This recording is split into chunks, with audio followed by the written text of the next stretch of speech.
C'est derrière ces fameux murs de briques rouges du Kremlin que les présidents russes et chinois se retrouveront ce mercredi. C'est leur deuxième réunion cette année et la première en Russie.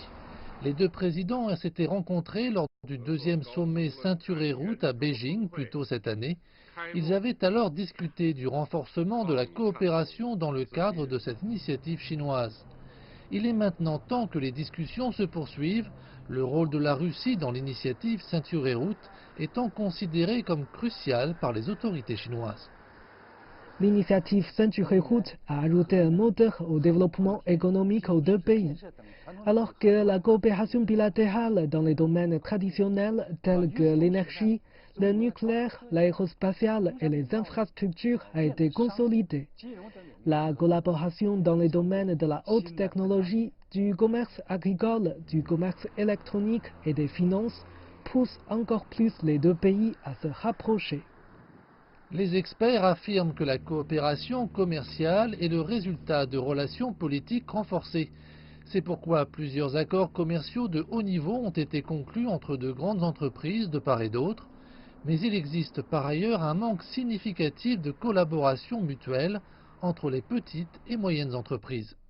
Le montant total des investissements chinois en Russie de 1991 à nos jours est inférieur à 30 milliards de dollars. C'est beaucoup moins que par exemple les investissements chinois en Europe occidentale ou aux États-Unis.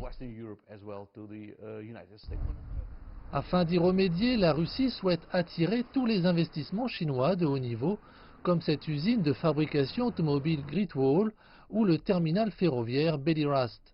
Un climat politique favorable est considéré comme un excellent moyen d'y parvenir. Les deux pays ont radicalement changé d'attitude au cours des 30 dernières années. Il semble qu'ils ont tous deux compris que de grandes choses peuvent être réalisées lorsque les voisins travaillent ensemble et collaborent. Et tout le mérite de ce changement positif revient à Xi Jinping et à Vladimir Poutine.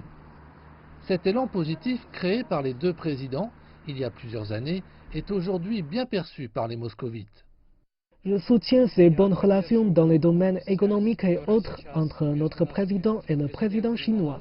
Dans le monde actuel, il est très important d'avoir de tels alliés à niveau stratégique. C'est pourquoi j'y suis favorable. Je pense que la Russie doit être amie avec la Chine et que les deux pays devraient se soutenir mutuellement tout en développant les liens économiques et culturels.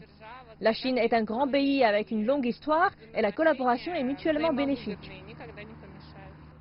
Beaucoup ici en Russie s'attendent à ce que cette visite marque la prochaine étape dans le renforcement de la collaboration entre les deux pays.